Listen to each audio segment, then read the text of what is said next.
close to asking you about it yesterday, but I was like, nope, wait. Yeah, save it for the pod. It's because I don't wanna tip my hand. Okay. I'll talk first about it. Okay, if you want. Okay. We're recording now, so we can just be in it. Yeah. Hi everyone. Back another time. I'm Max. That's Tawana. Yep. Gentlemen prefer blondes. You sound so confused right now. I'm not confused. It's interesting. I don't know what this episode is going to be because, yeah, we're a bit crunched for time, so it's going to be a bit shorter. I don't have as much to say about this movie as I do for some other movies. I'll just get right into it. You have any? You want to say anything? Okay, first of all, I want to say this is my pick. Yes, this is Tawana's pick. Yeah. And I picked this because last week, when we was talking about ass lick and ass... Sorry. Sure. Sorry. Arsenic and lace. Yeah, arsenic and old lace, yeah. Arsenic and old lace. Yeah. Yeah. You said something, Uh-huh. which was you were worried about how this film would age Right. before you watched it. Yeah. And it gave me the idea of picking this film. Okay. Because the first time I watched this film was a few years ago now. Yeah. Probably 5 years, possibly. Okay. 5, maybe 6. And would I say I love this film? I don't love this film. Okay. I don't. It's no, I wouldn't voluntarily watch it. Okay. I wouldn't voluntarily watch. Does it make me tickle? Yes, it makes me tickle. Sure. Do I find it laugh out loud funny? No, I don't. No. Do I get the hype of Marilyn Monroe? From a beauty perspective, I do. Yeah. And just a disclaimer before we get further into the episode, I just want to say that there might be some objectification that might occur in this episode. Potentially. I mean, it's impossible to talk about Marilyn Monroe without talking about her status as a sex symbol. Yeah. Because that's so intrinsically linked with her career, and I mean, it was all built up, like, completely intentional. She was kind of designed to be objectified at the cost of her mental health and various other things, of course. But yeah, so we're talking about it in context. You know, we're not going to be. Yeah. I'll give you my initial thoughts, Okay. just to put it all together. Okay.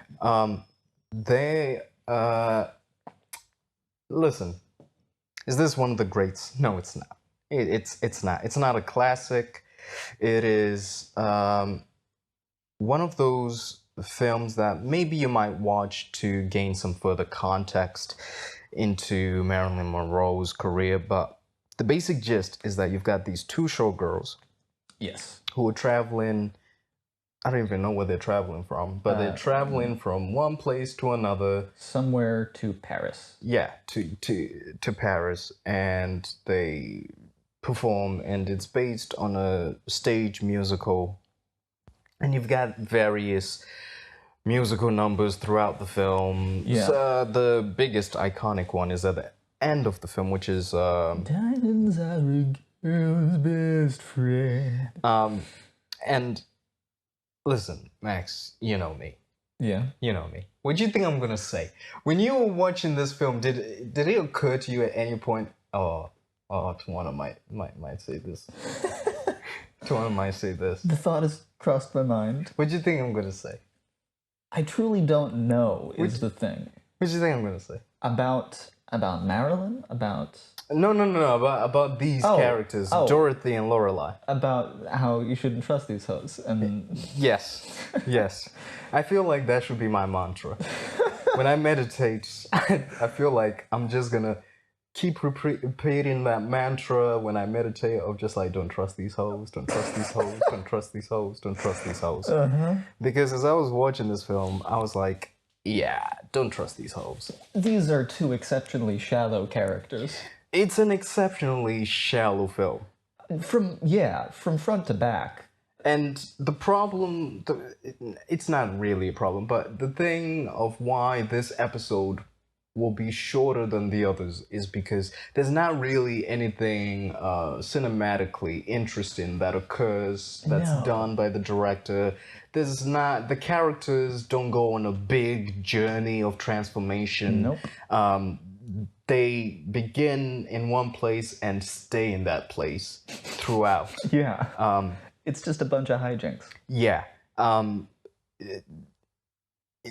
Okay. So the thing that you have to know is that these two girls are traveling across on this boat. Is it which ocean is it? They're across the Atlantic. Across the Atlantic. They're going to Paris. So Lorelai, played by Marilyn Monroe, is engaged to Gus Esmond, who's this wealthy guy. Absolute doofus.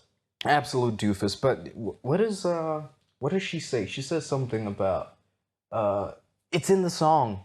It's in the song. Where they say a man can be short or tall, skinny or fat, something. I don't care as long as he's a millionaire. Yeah, Gus's dad is rich. Which, you know, that's not the word. That's not the word. Transactional? Is that the right word? I think that applies. Transactionally? Yeah. He's rich. He's rich. She wants that money. Though he is desperately in love with her. Yeah. Because he's a fucking goober. Yeah. Just from the moment he comes on screen, the most goobery, dorky, look at this sad sack nerd. Yeah, he's gonna lose the family, the whole fortune. Yeah. He's not leading any company. He's clearly not been set up. But before we get further into it, what were your thoughts? Okay. I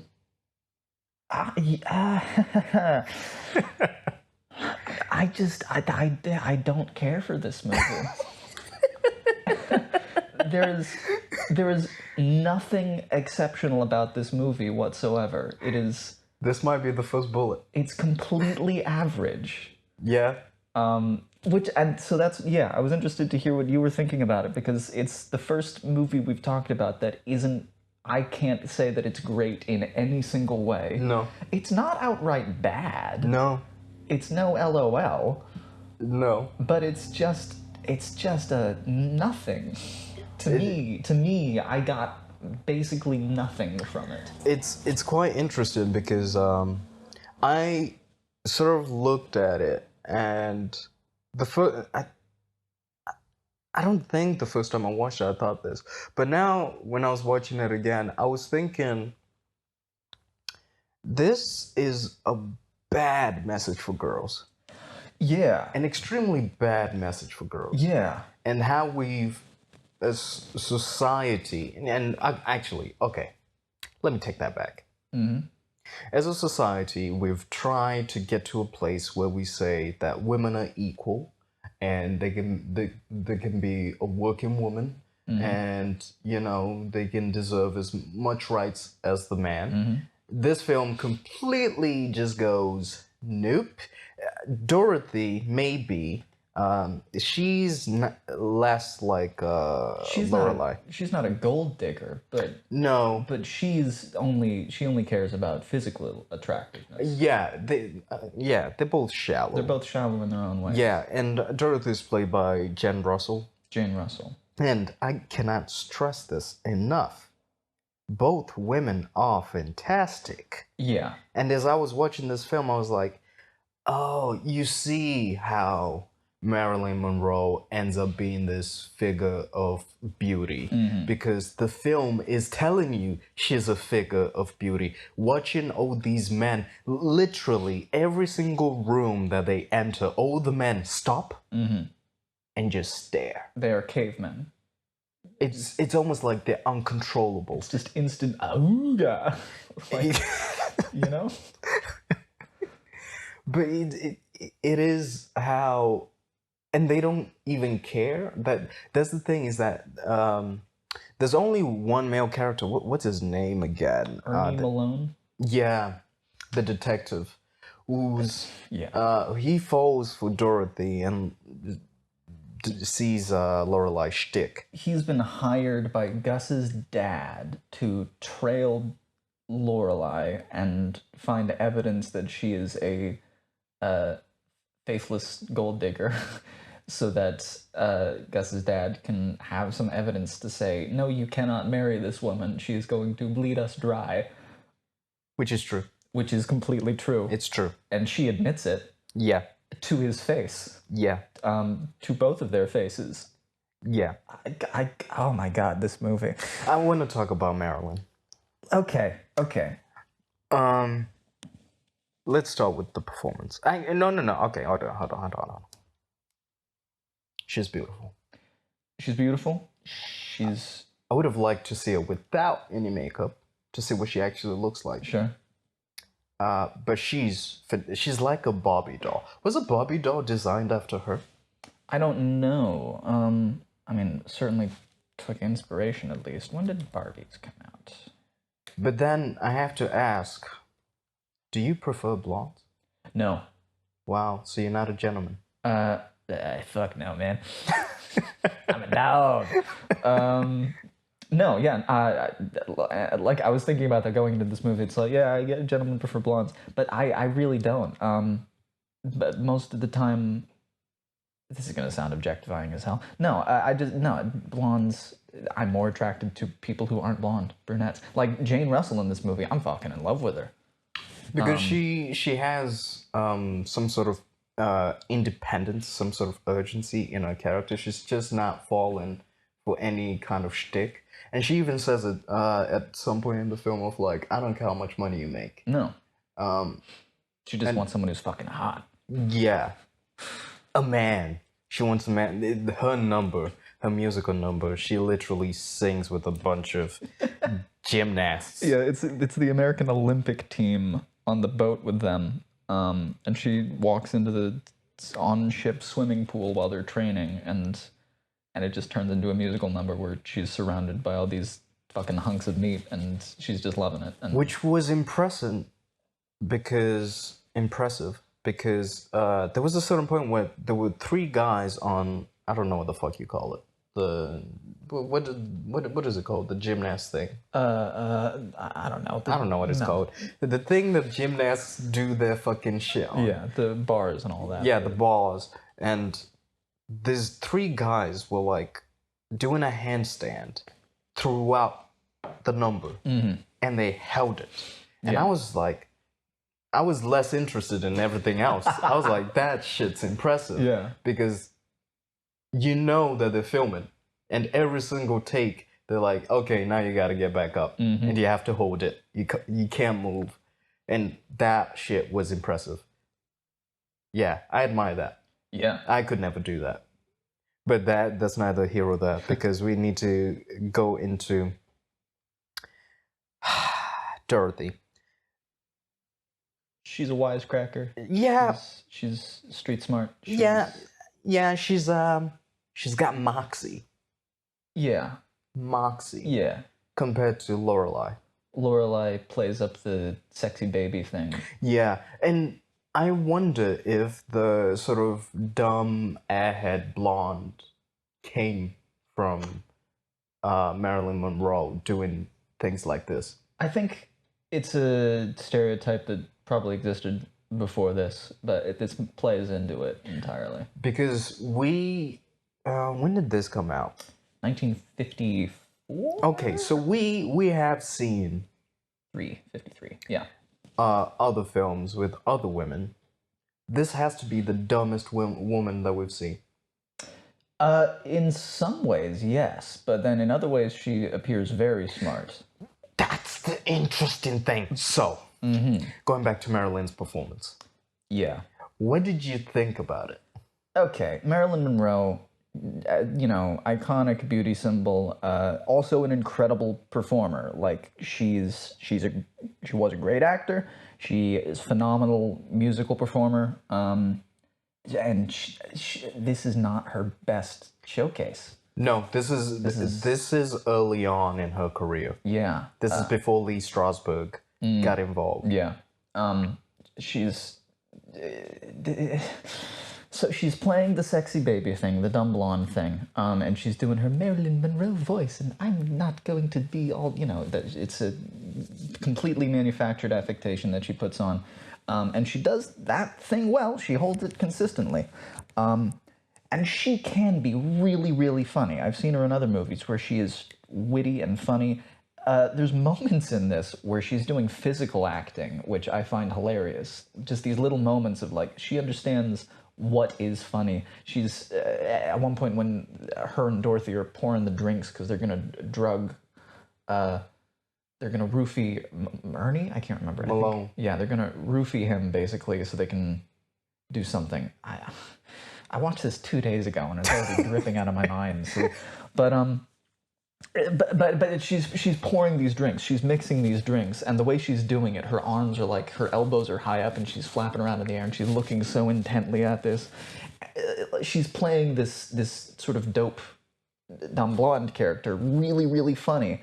But the entire the movie has this blanket of complete averageness that sucks her down, and she becomes it's just not her best work at all. She's the whole movie is so broad. It is so generic and unspecific in all of its comedy that it just becomes more of a caricature than anything that you can really latch on to and say, funny there. She's just doing this one-note thing. She was doing this thing where if she planned it, it's fantastic. If she didn't, it's fucking annoying. She kept doing this thing with her eyes. Yeah. Where she would widen them. Yes. And like, when like she was, yeah. The wide-eyed, innocent, sexy baby. Yeah, and I'm like, is that her? Or did she come up with that for the character? And I don't know, because I have not seen enough of Marilyn Monroe's work to know if that's her or if that's the character. It's definitely part of the character. I don't know if it was her choice to do that or if it was part of the direction. Howard Hawks directed this movie, who is a legendary classic director, has directed some of the funniest movies ever made. He directed, my favorite one is, come on, where is it? Scarface? He directed Scarface? The original. Oh, I have not seen that. I don't know about that one. His Girl Friday, which is another Cary Grant movie, about these fast-talking reporters dealing with some hijinks. Fantastic movie. God damn it, what is the movie called? I cannot help you. It's at the tip of my tongue. My brain is fucking blanking. God damn. Alright, just move on, because it's not coming to me. Anyway, great comedy director. Really, really fantastic. It feels like he's fucking phoning it in with this movie. Apparently, he was contractually obliged to the studio to give them one more movie, and he had never made a musical before.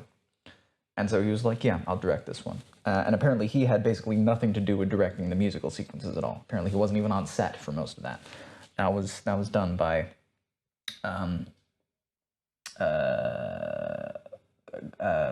someone else. Joseph, whatever. See, my brain is all over. Just thinking about this movie is turning my brain into this mush. Oh my god. Jack Cole choreographed and staged the musical sequences. Howard Hawks had nothing to do with it. Okay, listen. Let's move on before Max loses it. Okay, listen. Yeah. I completely understand. Like I said, I told you, I'll probably be the first one to fire the bullet. I didn't realize this would be the bullet. That's the thing, because I knew this wasn't like an intentional. I'm gonna. It make wasn't Matt Fluff a intentional. bad I movie. was more interested to see how you would respond to it. Yeah.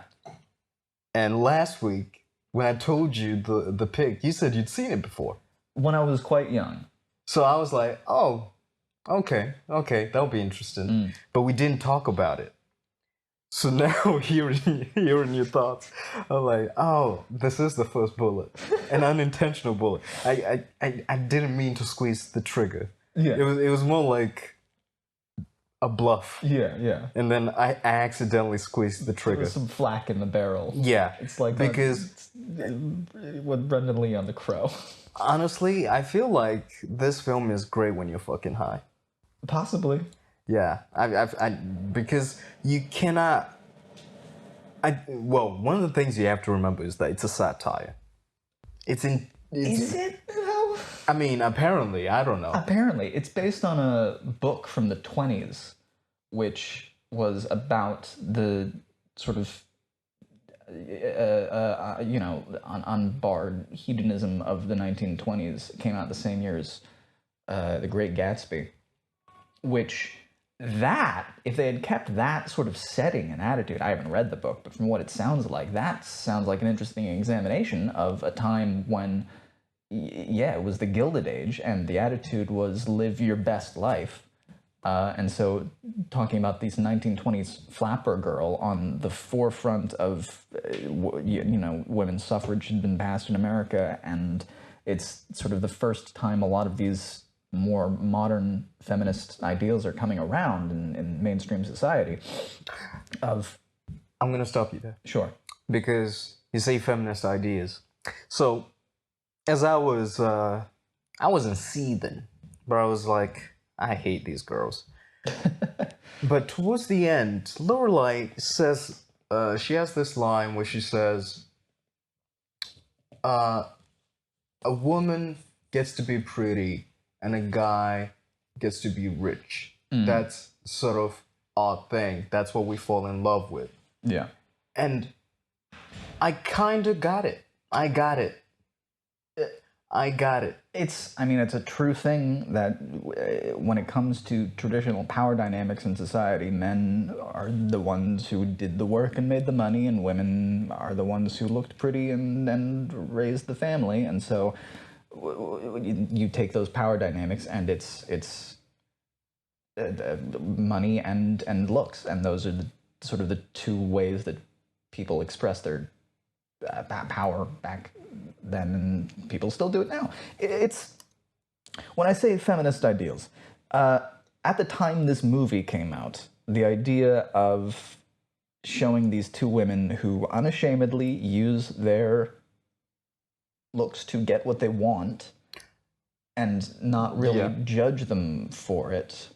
I think when it came out, it's an interesting look at it. It's, there's no shame. You're not saying that these women should be in the household. No, these are two very attractive women who are trying to get theirs, and they do. And that's, for the time, that's probably a empowering thing in some ways. What if I told you it still happens today? And I'll give you an example. Well, of course it still happens today. This is a real example happening in real time right now. Yeah. In 11th of March 2025.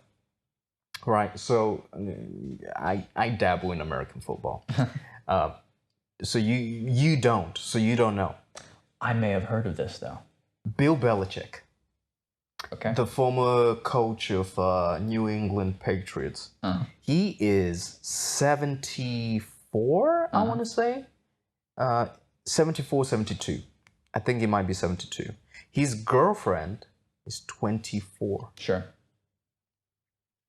Do you think that's love? Probably not. Do you think she's with him because he's a 72-year-old hot guy?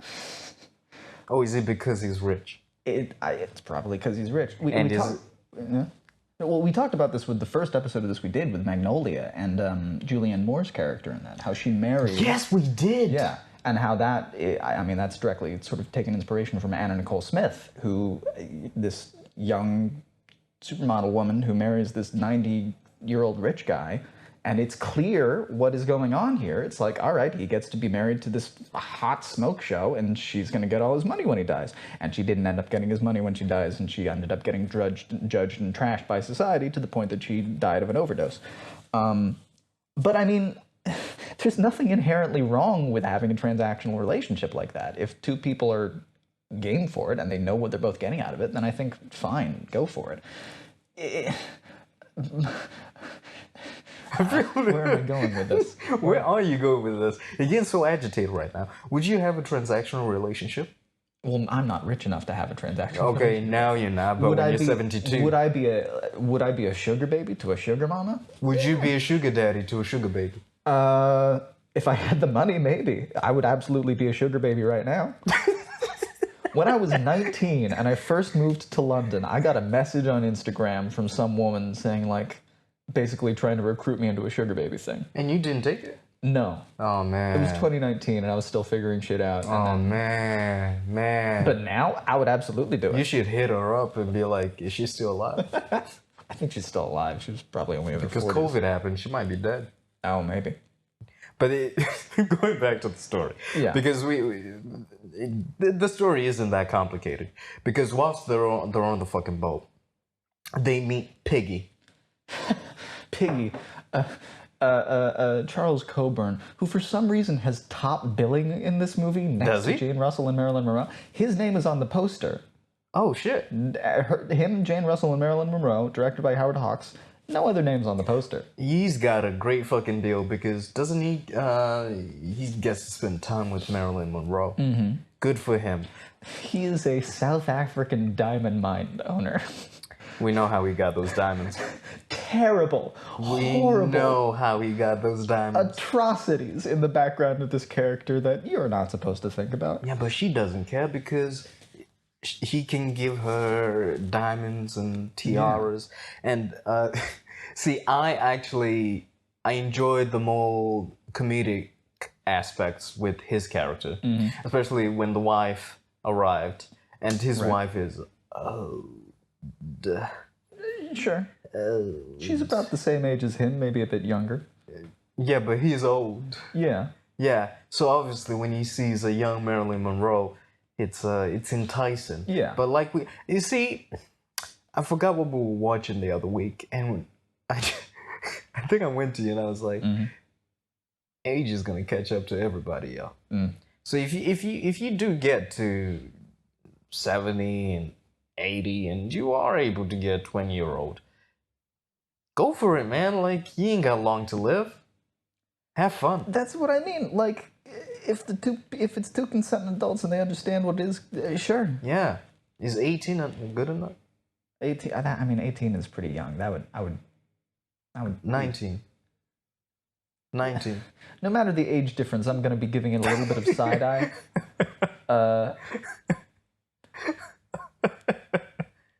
But like, yeah. Two consenting adults, like you said, 19 and 72. No, yeah. I mean, no, I'll judge it. I don't think it should be illegal, but Listen, it's neither here or there, and I said that before. But it's, I want to get to. The wife has this tiara that Lorelai likes, and then she asks for it, and Piggy isn't really willing to give it up.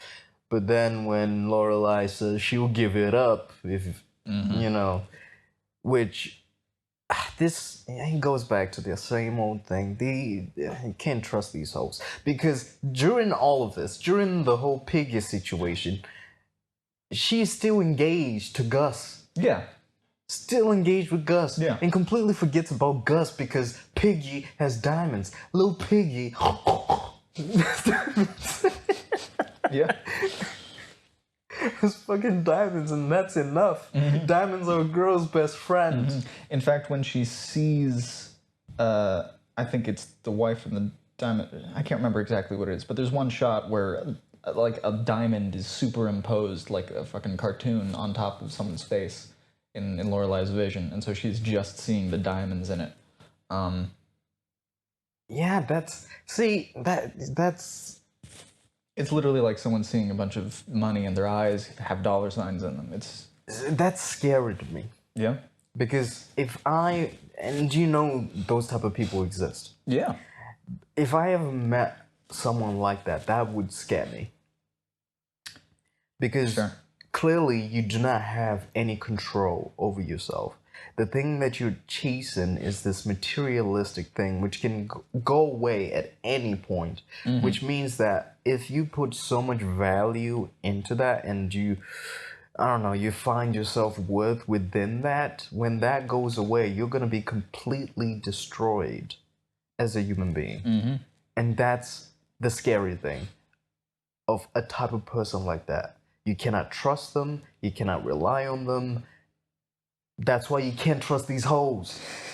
Can't trust these hoes. these specific ones. These these Dorothy. No, more Lorelai and less Dorothy. More Laurel. Dorothy's she's just trying to find a hot dude, and more power to her.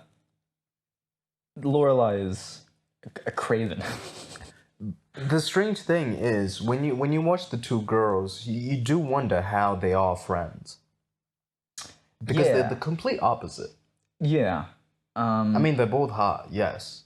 They're both incredibly attractive performers.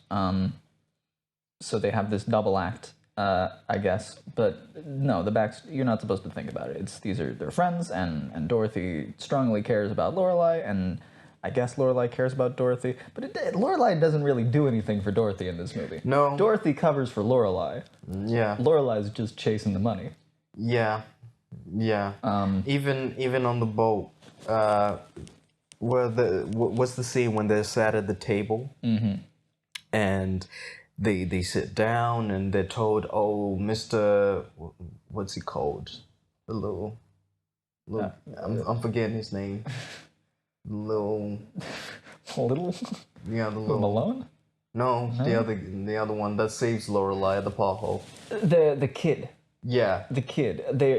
So they're expecting this fabulously wealthy bachelor because Lorelai goes through the registry of people on the ship and is looking for people labeled invalid or something because she's assuming that they'll be a fabulously wealthy old gentleman who is unable to take care of himself and unmarried, so she can exploit him. And so they sit down at this table at the dining hall of the ship, and they ask to swap seats around so that they're specifically sat next to this kid, and they don't realize that it's a literal child who is just traveling under his parents' wealth. See, I would have taken an interest in turn if she tried with the little kid. That would definitely have been too much for the 50s. And too much for now. It would have been very strange. She'd become an active pedophile. I mean, the kid, by the way, is the best part of the movie for me because at one point I think it's when he's saving her, he's like, I'm old enough to appreciate a beautiful woman or something like that. The kid's a fucking dog. at least he recognizes. Yeah. You know, I do wonder, right?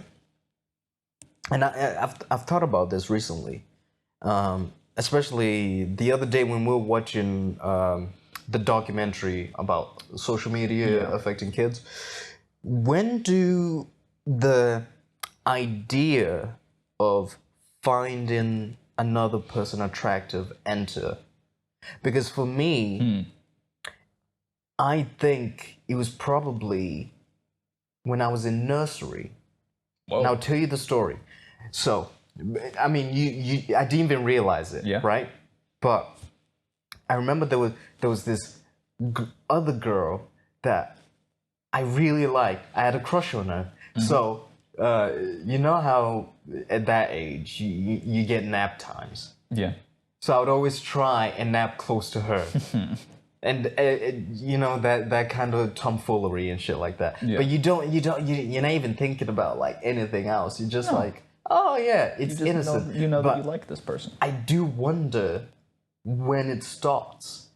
Is that inherently within us, or just oh, I think I might like this person, and then as you get older, you start to go, oh, I want to the other person. Once the hormones start kicking in puberty, that ramps up. For sure. Yeah. So I wonder if it's always within us as human beings? I mean, it depends. Need to find that out. Need a scientist to come. It's probably out there somewhere. Probably. Yeah, but I was thinking that when was your first time that you had a crush? First time I had a crush on someone? Yeah. I was young. I don't remember now exactly.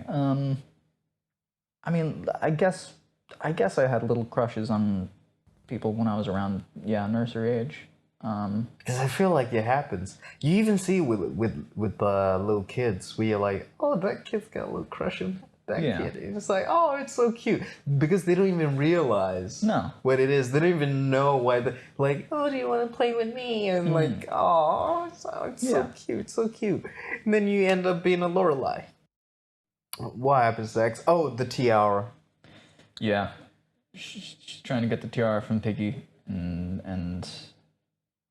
ends up in a room with him, and they're chatting, and this movie is so sexless, yet it uses the I thought they weren't allowed to be. Yes, the Hays Code was in full force by now, so there were very strict puritanical regulations on what was allowed to be shown in movies. But it's why I find it weird, because this movie uses the obvious implication of sex so much without basically alluding to it at all. Like, it's taking for granted that you know how this works as an audience member. Yeah. And it can't do any work to imply it by itself. Which I don't know exactly, like The Third Man came out a few years before this, but that's obviously a more adult, more serious movie, but that uses, you can feel the sexual tension, you can feel that element in the movie making. Whereas this one is just like, and now you know what happens. That's a better film. Yeah. That's a better film.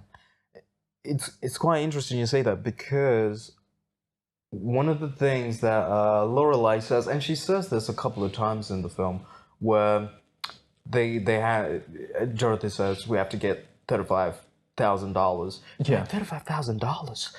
That's going to take me an hour and 45 minutes. It's like, oh, you know how long it's going to take you to get that much. Mm-hmm. That's interesting.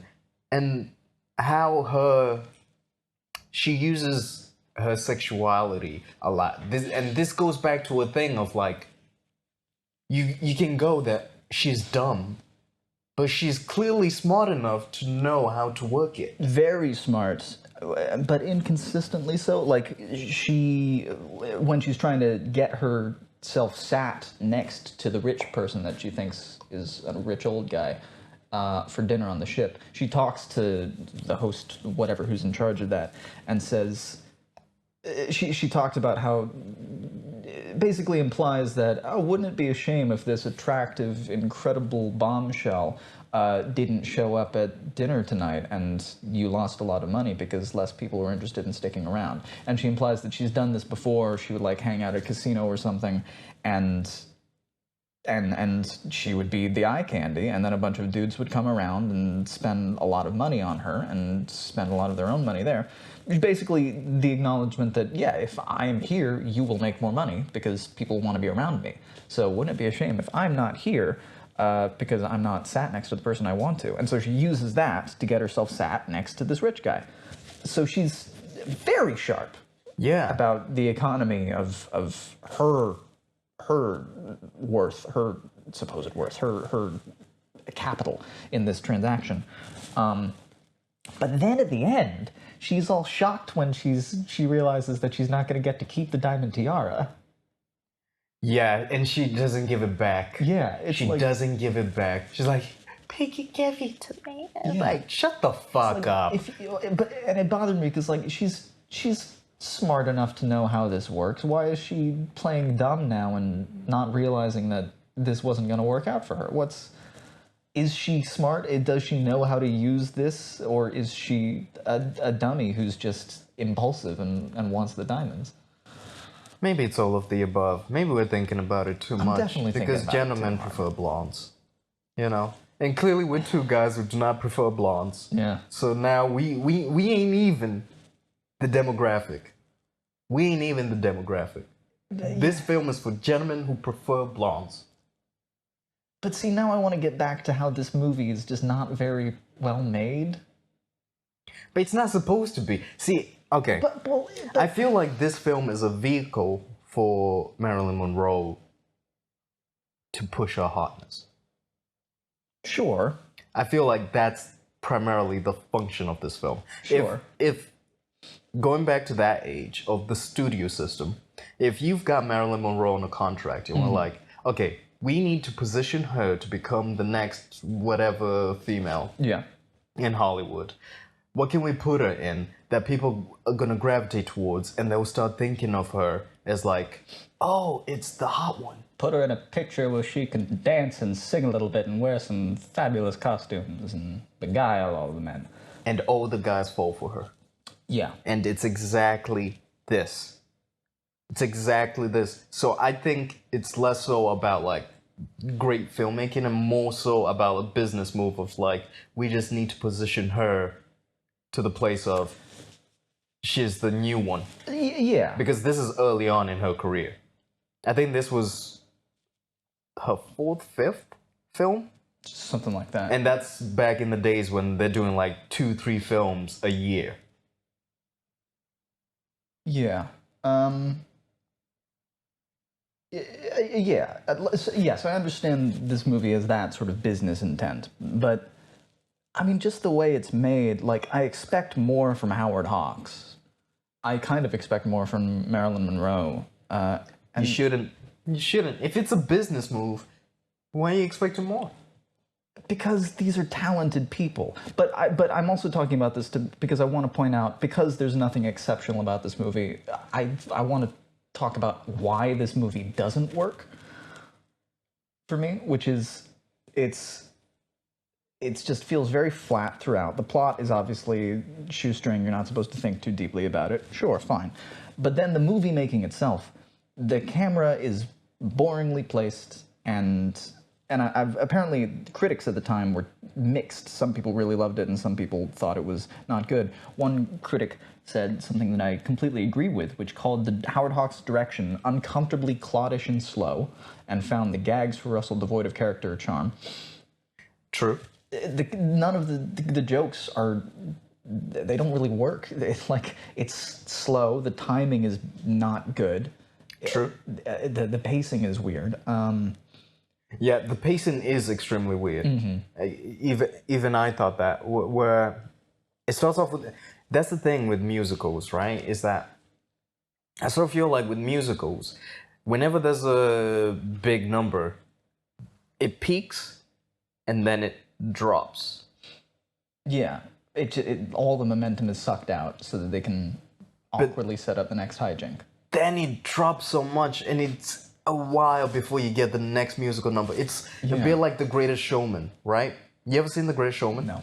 Okay, it's not a great film, but the musical numbers are so fantastic that you kind of forget about the rest of the movie. You're just waiting for the next musical number because the peaks are so high. Sure. But the thing about this film is that the musical numbers are not great. They're not that good. Even the Diamonds Are a Girl's Best Friend, I was like, they're all really generic. and I know you're giving Marilyn props for singing and dancing.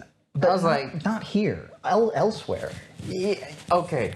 But with this, I was like, okay. Even she can't really elevate this just boring material. It's not great vocals. It's not It's interesting. not great acting. No. It's not an interesting story. The choreography isn't even that great. The choreography is ass poor.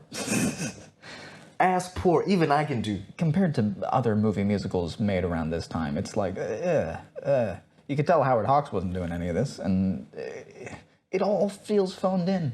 This is why I said I was more interested in the guys who were doing the handstands during the Olympic guys. Yeah. Because I was more interested. That was impressive. The most interesting part of that number is those dudes doing the handstand, and then at the end where she falls in the pool.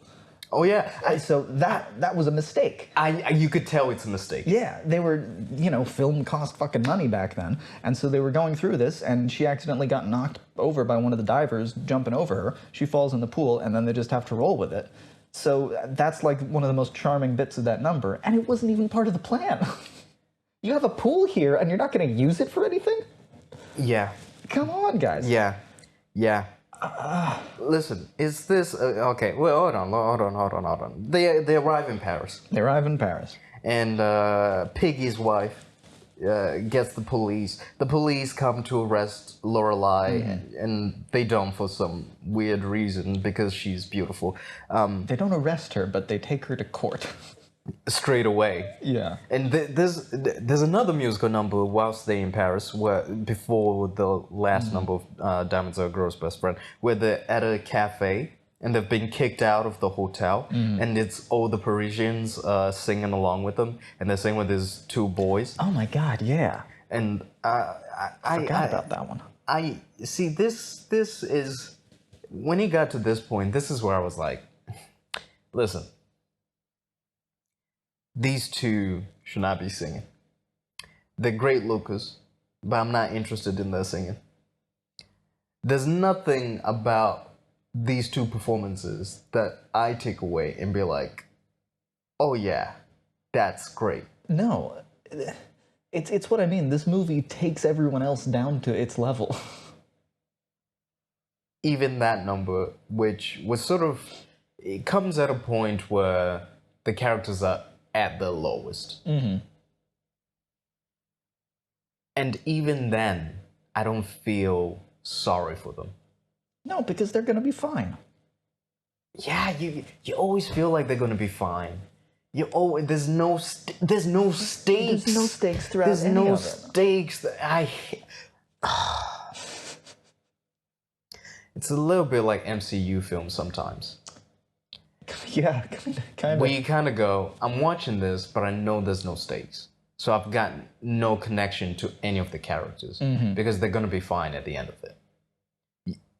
The character can be in a terrible situation, of which these characters are never in a real terrible situation because all she has to do is give back the tiara.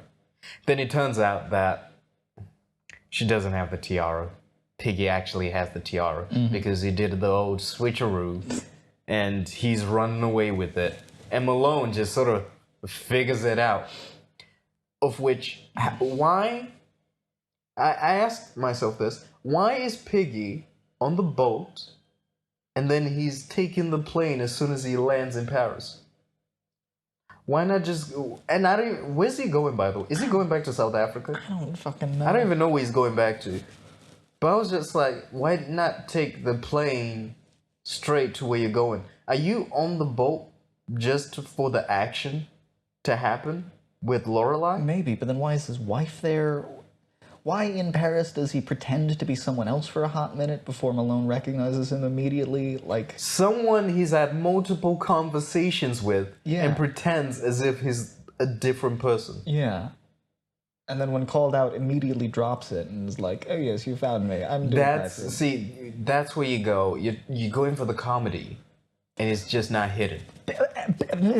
Especially with fucking Piggy. He's like the epitome of this movie where I say the performances are so broad and so unspecific that there's nothing to latch onto. Because even he is saying lines that in theory could be funny, but he's doing it all with the exact same mannerism all the way through, which is, I'm a rich old South African racist monster and I like diamonds and this is a... He's not good in it. And apparently Charles Coburn is a good actor who's been in many things, but he's doing one thing, one type of delivery, and the entire thing is at that level, and so there is no dynamics or variation. There is nothing funny about what he's doing. Okay, I think Sucking the comedy out of it. we're shitting on this film a little bit too much. I'm being very harsh because this is the first chance I've gotten to be harsh about something on this show. But The most interesting character. the kid, Okay. who are you gonna say? The fact that it's taken me this long says everything, doesn't it? Yeah. Can we talk about Ernie Malone? Okay, yeah, we can talk about him. When surrounded by an Olympic team, why does Jane Russell fall for this charismaless doofus? And that's why I didn't want to talk about him, because his performance is just... You talk about flat. his performance epitomizes it. And I understand what he's going for, where he's the detective and he's sort of like not interested. So he's sort of, he has this, I don't know, what's the word? I don't know what the word would be. Devil may care attitude. He's aloof to it. He's not. He's just there to get the job done. But then he falls in love with this girl. But this, I hate when movies do this. Yeah. Where suddenly two characters fall in love in the space of hours or days. Yeah. Because there's they do not, it's not like they spend the whole time on the boat together. No. But they suddenly fall in love in the space of days, which is not, I say days liberally. Maybe a week or so crossing the I Atlantic. don't even think it's a week. I don't think it's a week. By boat, it'd take more than a couple days at least. In the 50s, it'd take maybe around a week. Okay, maybe it takes a week Yeah. in real life, but in the film, it doesn't feel like a week. No, we don't see any of that time. Yeah, it doesn't feel like a week. Because it just happened so fast, and his performance was boring. There's just nothing to it. I can understand falling in love with Jane Russell instantly. But why on earth does she fall for this guy? He is boring, he's not very charming. He is the source of conflict in this movie because he's the one who's tracking Lorelai and trying to get the dirt on her. And yet there is no danger or sense of anything conflicting to his character at all. Like, this is the character that should have that risk, that danger in the movie. He should be the one providing stakes. And yet he doesn't, because he's just so detached from everything the whole time. He doesn't seem invested in it. And again, I'm sure maybe this guy's a good actor elsewhere, but in this he's just not. I don't. Okay. He seems miscast. Maybe. I think we have to admit it's not a great story. It's not a great script. And that's not the fault of the actors. And if the director was there and he was phoning it in, Yeah. then obviously that will impasse to the actors as well. Because going back to how quickly they fall in love, because at the end of the film, there's a double wedding with Lorelai and Dorothy, and I don't know why Dorothy's getting married. With Lorelai, at least they set it up that she was engaged. Yeah. So yeah, okay, fine. Oh, actually, one thing we missed: the father shows up. Gus's father shows up, and at first he doesn't recognize Lorelai. Because there was this whole swap hijink in the courthouse where, to buy time, Jane Russell pretends to be Lorelai, and does a reprise of one of the numbers, and she's just dancing and shimmying all around the courthouse, and everyone's going "Amiga" for her. And she walks in the courthouse pretending to be Lorelai in a blonde wig, so everyone suddenly... That's sort of like the other thing, is it because it's Marilyn Monroe, or is it because she's blonde? Well, that's a good question, because she is still Jane Russell. She is still fucking gorgeous, but I think it's two things. She's got the blonde wig on, and I guess blonde was the epitome of beauty standards in the day. And she's also doing the dumb, sexy baby thing. Wait a minute. Yeah. Why was that? The blonde being the epitome of beauty? I mean... Didn't we just have World War II? Yeah, but... Isn't that... So, are people saying that Hitler was right? I mean, when you go into the history of these traditional Western beauty standards, yeah, a lot of it goes down to... Hitler was right. Not necessarily Hitler was right about everything, but traditionally Aryan features, blonde hair, blue eyes, strong chins, all that shit. That's, yeah, people liked that. And keep in mind, America didn't so much join World War II because we hated what Hitler was doing. We almost elected a fascist 5 years before or not even 5 years before the war started. We jumped into World War II because Japan bombed Pearl Harbor. We were not getting involved before that. So yeah, and I mean, you know, blonde. You see it in Barbie dolls and throughout it all. Blonde, blue-eyed, incredibly attractive people. That has been the traditional mainstream beauty standard for ages now. Closing thoughts. Oh God. Please do not continue to shit on this film. I had some other thoughts. I had one thought about Lorelai, not Lorelai, about. Oh yes. So why is everyone suddenly fawning over Jane Russell pretending to be Lorelai? Yeah. In the same way, it's two things. It's the blonde. She's trying to look like this. She's putting on all the costume and the blonde wig and everything.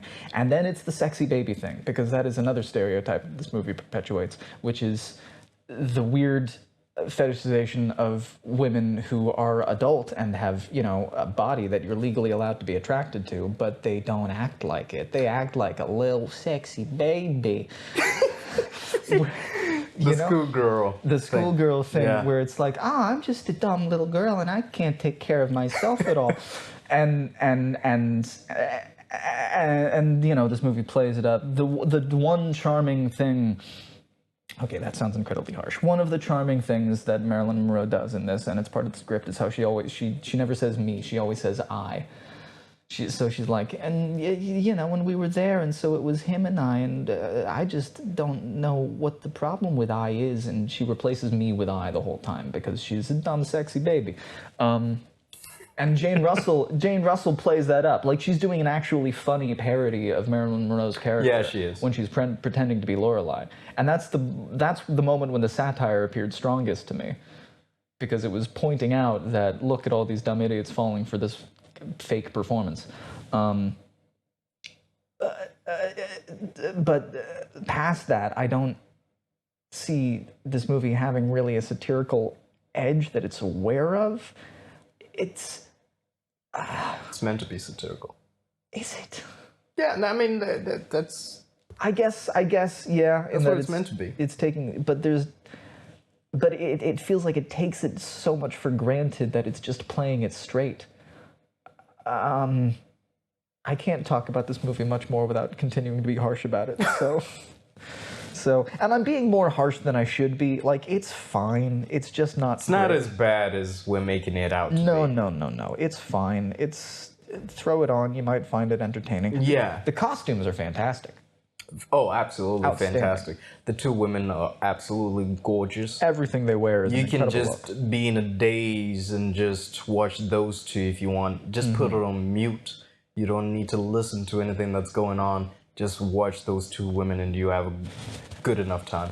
That's what it is, because this movie is it's using the stereotypes of eye candy to use these characters and put them into that hijink. But then it itself is just eye candy. Yeah. Yeah. So. It's a roller coaster ride. Yeah. Roller coaster ride. Yeah. Not the most thrilling roller coaster ride, but it's a roller coaster ride. No. Okay, any other fun thoughts I have? I've got my big list of notes that it's sexual but completely not sexual. Right at the end, she convinces Gus's dad to let him marry her by, I don't know, does she fuck him off camera? Like, what is that? He's oh all like, yeah, no, when I she don't starts want... flirting with him, like, Yeah. give me 15 minutes. Yeah. Yeah. Flirting with him in front of his son, the person that she's trying to marry, and then it cuts away, and it's just immediate to the double wedding. Yeah. So we know what she did. So it's like, okay, there was no stakes there, I guess. We know what she did. The kid is my favorite part of the movie. I'm old enough to appreciate a good-looking girl when I see one. He's got these cold little dead eyes. That kid's gonna grow up to be a monster. Wonder if he did anything else after this. The actor? Yeah. I think so, yeah. George Winslow. Winslow Yeah. from Family Matters. Not like Carl Winslow. I think different family trees there somehow. He did a few other movies. He was just a child actor, it seems.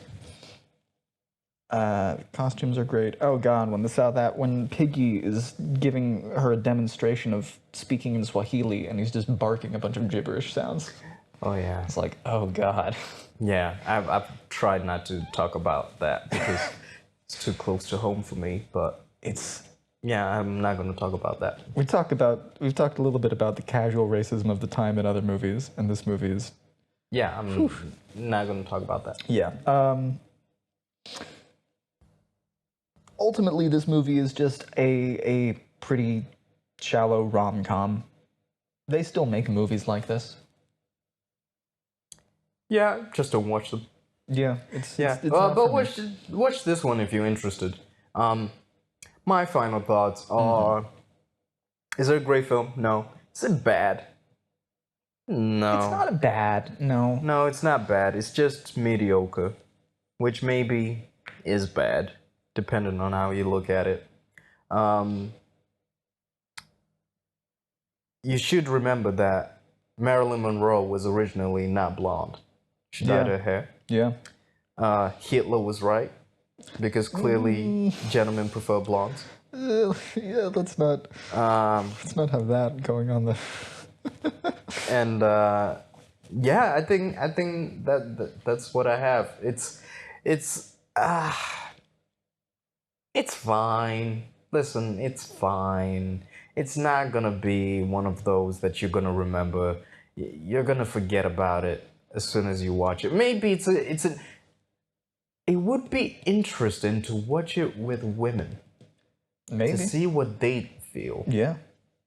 Because maybe this is gonna... This episode has suddenly turned into Tate Talk. And I don't want to turn into Tate Talk. But I would be interested to hear how women feel about this. And I'm talking about, from across the spectrum.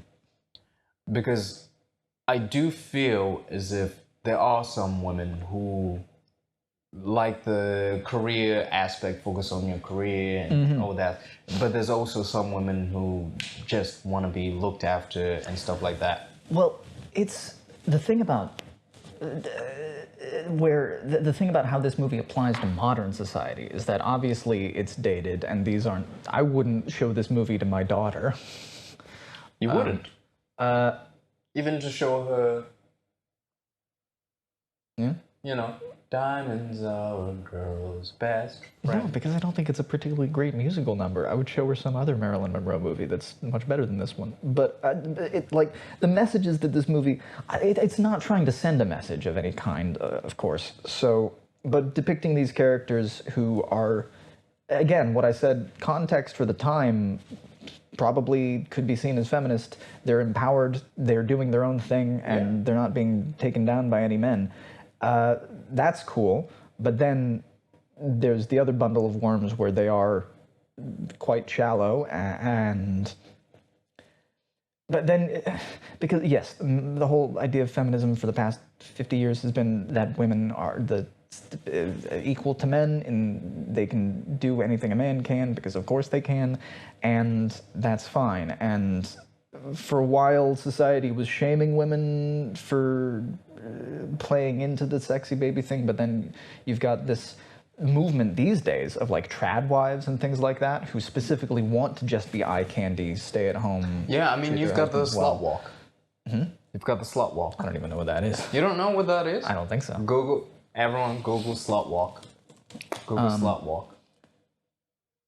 I don't even know when the last one was.